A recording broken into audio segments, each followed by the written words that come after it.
Manusia dari Fakultas Ilmu Keolahragaan dan Kesehatan Prodi Administrasi Kesehatan Universitas Negeri Makassar. Selamat datang di video pembelajaran saya yang akan membahas manajemen pelayanan kesehatan. Saat ini dunia kesehatan menghadapi berbagai tantangan yang kompleks dan pemahaman yang mendalam tentang manajemen pelayanan kesehatan sangatlah penting. Pertama-tama yang kita akan bahas yaitu tingkat pelayanan kesehatan. Yang pertama, health promotion, promosi kesehatan. Promosi kesehatan adalah proses yang memungkinkan orang-orang untuk meningkatkan kontrol atas kesehatan mereka dan penentu-nentunya, dan dengan demikian meningkatkan kesehatan mereka. Yang kedua, specific protection, perlindungan khusus. Perlindungan khusus yang dimaksud dalam tahapan ini adalah perlindungan yang diberikan kepada orang-orang atau kelompok yang berisiko terkena suatu penyakit tertentu.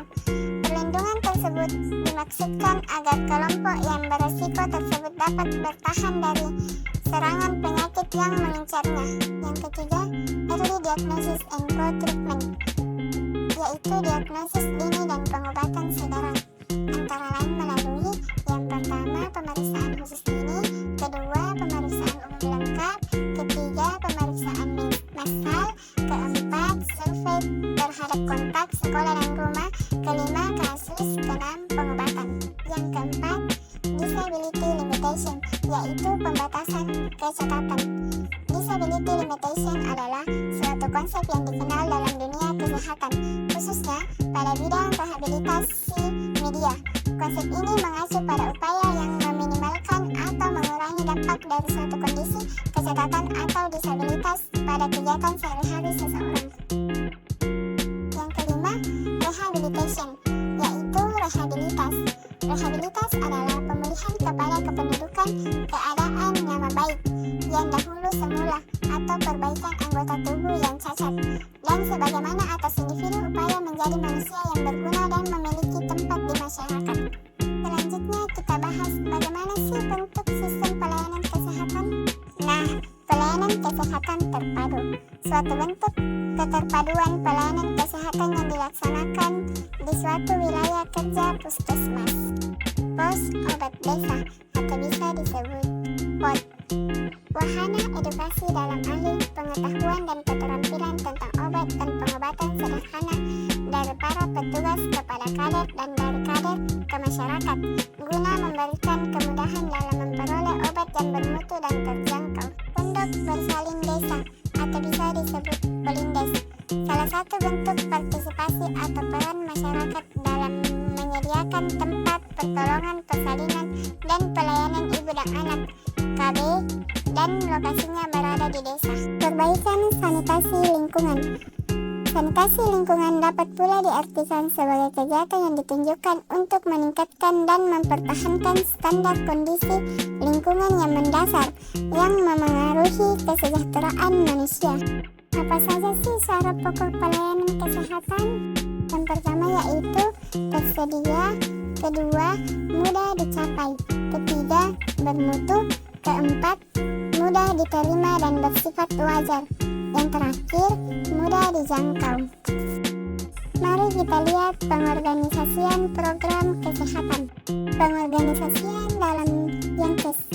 Secara umum, organisasi merupakan suatu proses mengatur sumber daya manusia dan sumber daya lainnya dalam menjalankan strategi untuk mencapai tujuan organisasi.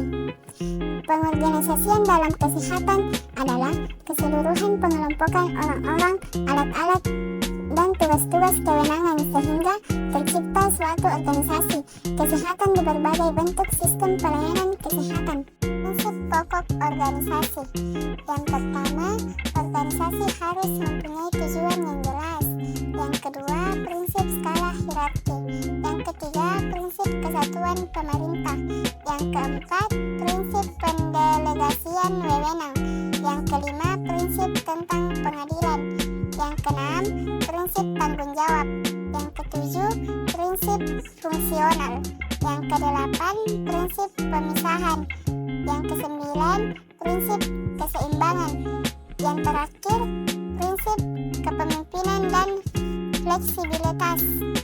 Unsur-unsur pokok pengorganisasian. Hal yang diorganisasikan. Yang pertama, pengaturan berbagai kegiatan yang ada dalam rencana pelayanan kesehatan. Yang kedua, pengaturan tenaga pelaksana. Selanjutnya kita bahas wewenang organisasi. Wewenang lini.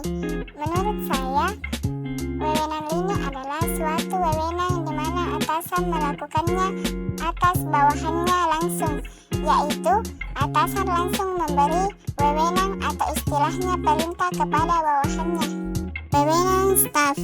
Wewenang staf adalah hak yang dipunyai oleh satuan-satuan staf atau para spesialis untuk menyarankan, memberikan rekomendasi atau konsultasi kepada personalia ini. Kualifikasi yang harus dipenuhi oleh orang yang duduk sebagai staf yaitu dengan menganalisis melalui metode kuesioner, metode observasi, metode wawancara, atau dengan menggabungkan ketiganya. Baseline mengajukan 6 pokok kualifikasi yang harus dipengaruhi oleh seorang staf, yaitu yang pertama, punya pengetahuan yang luas tempat di mana dia bekerja. Yang kedua, punya sifat kesetiaan tenaga yang besar, kesehatan yang baik, inisiatif, pertimbangan yang baik, dan kepandaian yang ramah. Yang ketiga, punya semangat kerjasama yang ramah. Yang keempat, kestabilan emosi dan tingkah laku yang sopan. Yang kelima, kesederhanaan.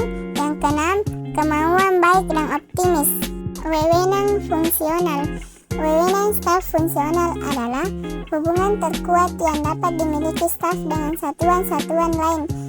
Chapter Bamar mengatakan bahwa seorang bersedia menerima komunikasi yang bersifat kewenangan bila memenuhi. Yang pertama, memahami komunikasi tersebut. Yang kedua, tidak menyimpan dari tujuan organisasi. Yang ketiga, tidak bertentangan dengan kepentingan pribadi. Yang keempat, mampu secara mental dan fisik untuk mengikutinya. Selanjutnya kita bahas pengawasan pelayanan kesehatan. Pengawasan merupakan suatu proses yang menentukan nilai untuk suatu hal atau objek yang berdasarkan kepada acuan-acuan tertentu dan untuk menentukan tujuan tertentu. Tujuan pengawasan. Yang pertama, untuk meningkatkan pencapaian. Yang kedua, untuk memastikan bahwa jasa atau produk pelayanan yang diberikan sesuai dengan standar atau keinginan masyarakat. Manfaat pengawasan yang case. Yang pertama, mengetahui sejauh mana program sudah dilakukan oleh staf. Yang kedua, jika ada penyimpangan pada pemahaman staf dalam melaksanakan tugas-tugasnya, maka pimpinan organisasi akan memberikan pelatihan lanjutan untuk mengatasi kesenjangan pengetahuan dan keterampilan staf. Yang ketiga, mengetahui apakah waktu dan sumber daya lainnya mencakupi kebutuhan dan telah dimanfaatkan secara efisien. Yang keempat, mengetahui sebab-sebab terjadinya penyimpangan. Yang kelima, mengetahui staf yang perlu diberikan penghargaan, dipromosikan atau diberikan pelatihan lanjutan. Manfaat pengawasan yang case. Yang pertama, mengetahui sejauh mana program sudah dilakukan oleh staf. Yang kedua, jika ada penyimpangan pada pemahaman staf dalam melaksanakan tugas-tugasnya, maka pimpinan organisasi akan memberikan pelatihan lanjutan untuk mengatasi kesenjangan pengetahuan dan keterampilan staf. Yang ketiga, mengetahui apakah waktu dan sumber daya lainnya mencakupi kebutuhan dan telah dimanfaatkan secara efisien. Yang keempat, mengetahui sebab-sebab terjadinya penyimpangan. Yang kelima, mengetahui staf yang perlu diberikan penghargaan, dipromosikan atau diberikan pelatihan lanjutan. Jenis-jenis pengawasan. Yang pertama, pengawasan fungsional atau struktural. Pengawasan fungsional adalah pengawasan yang dilakukan oleh aparat pengawasan secara fungsional, baik inter pemerintah maupun eksternal pemerintah, yang dilaksanakan terhadap pelaksanaan tugas umum pemerintah dan pembangunan agar sesuai dengan rencana dan pengaturan perundang-undangan yang berlaku. Kedua, pengawasan publik. Dalam kaitannya dengan akuntabilitas publik, pengawasan merupakan salah satu cara untuk membangun dan menjaga legitimasi warga masyarakat terhadap kinerja pemerintahan dengan menciptakan suatu sistem pengawasan yang efektif, baik pengawasan internal maupun pengawasan eksternal. Yang ketiga, pengawasan non-fungsional. Pengawasan non-fungsional merujuk pada pengawasan atau monitoring terhadap aspek-aspek yang tidak langsung terkait dengan fungsi atau kinerja suatu sistem atau proses. Ini bisa mencakup pengawasan terhadap aspek keamanan, keandalan, skalabilitas, ketersediaan, dan performa dari suatu sistem atau proses. Dalam pengembangan perangkat lunak, pengawasan non-fungsional sangat penting untuk memastikan bahwa sistem atau aplikasi berjalan dengan baik dalam hal aspek-aspek yang tidak langsung terkait dengan fungsionalitasnya. Proses pengawasan, pengambilan tindakan koreksi.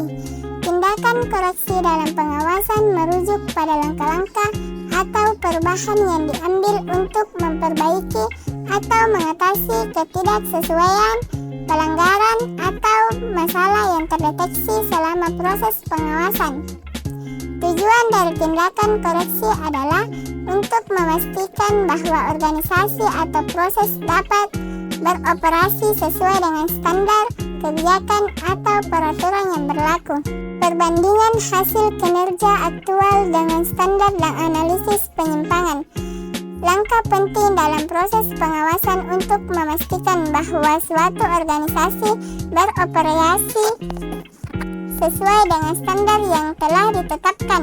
Analisis penyimpangan membantu manajemen untuk mengidentifikasi area-area di mana kinerja organisasi tidak sesuai dengan harapan atau standar sehingga dapat diambil tindakan koreksi.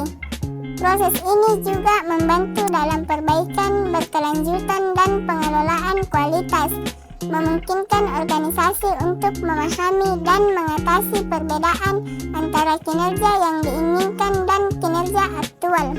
Pengukuran hasil kinerja faktual. Dalam proses pengawasan merujuk pada kegiatan mengumpulkan, menganalisis, dan menilai hasil atau mencapai yang telah dicapai oleh suatu organisasi, departemen, atau proses selama suatu periode waktu tertentu.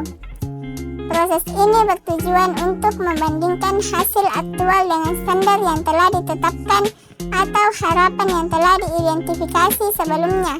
Dengan demikian, pengukuran hasil kinerja aktual merupakan langkah penting dalam menilai efektivitas dan efisien operasional suatu entitas. Menentukan pengukuran pelaksanaan kegiatan. Dalam proses pengawasan merujuk pada proses menentukan parameter atau kriteria yang akan digunakan untuk mengevaluasi sejauh mana suatu kegiatan atau proses berjalan sesuai dengan rencana atau standar yang telah ditetapkan. Dalam konteks ini, pengukuran pelaksanaan kegiatan membantu dalam mengidentifikasi apakah kegiatan tersebut mencapai hasil yang diinginkan atau sejauh mana kinerja sesuai dengan harapan. Penetapan standar pelaksanaan. Menentukan standar pelaksanaan dalam proses pengawasan merujuk pada penetapan pedoman atau kriteria yang akan digunakan sebagai acuan untuk menilai dan membandingkan kinerja aktual suatu organisasi, departemen, atau kegiatan dengan tujuan yang diinginkan atau standar yang telah ditetapkan sebelumnya. Standar pelaksanaan memberikan landasan untuk mengukur efektivitas dan efisiensi pelaksanaan suatu tugas atau proses. Thank you for watching.